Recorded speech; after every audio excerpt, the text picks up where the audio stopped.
how to create an account on Bumpy.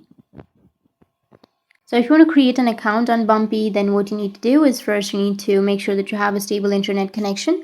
After that, you can go with your Play Store and then install the Bumpy application. I've already installed it.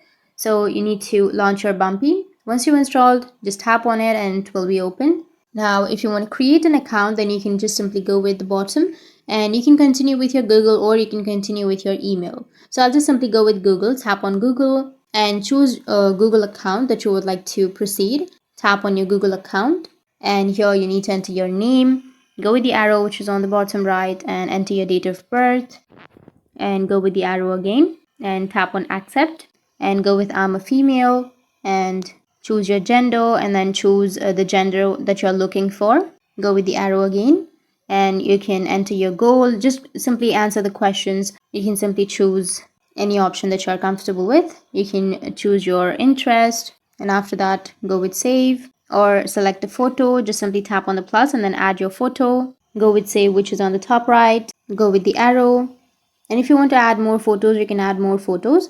And that's it. You can allow the notifications and your account has been created. So that's it. And if you have any questions, feel free to comment below. Thanks for watching.